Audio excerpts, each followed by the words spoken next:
सद्गुरू कृपेनं सेशनच्या दुसऱ्या भागामध्ये हा मुलगा ध्यानाच्या खोल अवस्थेमध्ये गेला आणि यानं स्वतःला गतजन्मामध्ये एका मुलीच्या स्वरूपामध्ये पाहिलं. ही मुलगी सामान्य कुटुंबातली नव्हती, तर राजघराण्यातली ही एक राजस्त्री होती. अतिशय सुखासमाधानानं तिचा संसार सुरू होता. गतजन्मामध्ये जो राजा तिचा पती होता तो तिच्यावरती अतिशय जीवापाड प्रेम करत असे. या पतीपत्नींमधलं असलेलं प्रेमाचं नातं त्यांच्या आयुष्यामध्ये सर्वार्थानं आनंद निर्माण करत होतं. एके दिवशी राजानं ठरवलं की आपण आपल्या राणीला घेऊन वनविहारासाठी जायचं. ठरल्याप्रमाणे सगळ्या सोयी सुविधांसह लवाजम्यासह राजा राणी एका अतिशय निसर्गरम्य ठिकाणी नदीच्या किनारी वनविहारासाठी गेले. एकमेकांच्या सहवासात ते दोघेही अतिशय समाधानी आणि सुखी होते. एके दिवशी राजा तिथूनच वनामध्ये शिकारीसाठी गेला. राणी नदीच्या किनाऱ्यावरती एका दगडावरती बसून छानपैकी नदीचं पात्र आणि आजूबाजूचा निसर्ग न्याहाळत बसली होती. काही वेळानंतर त्या नदीपात्रातून कुणीतरी बाहेर आल्यासारखं तिला दिसलं.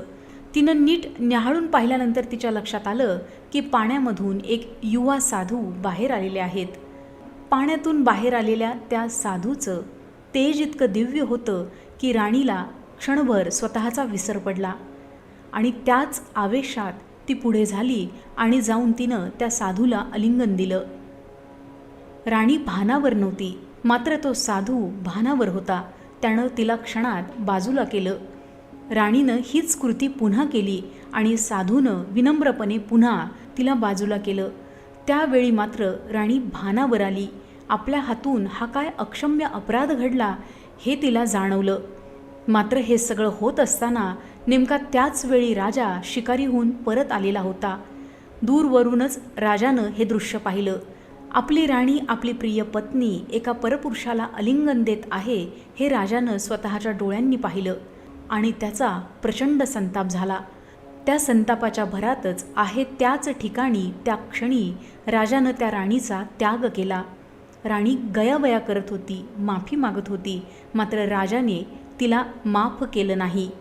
अतिशय प्रेमानं एकमेकांच्या सहवासात संसार करणाऱ्या या दोन प्रेमी जीवांची ताटातूट झाली. त्या राणीकडून अनावधानाने क्षणभरासाठी आपला धर्म त्याग झाला होता आणि त्याचंच फळ म्हणून तिला आता आपल्या नवऱ्यापासून कायमचं विलग व्हावं लागलं होतं.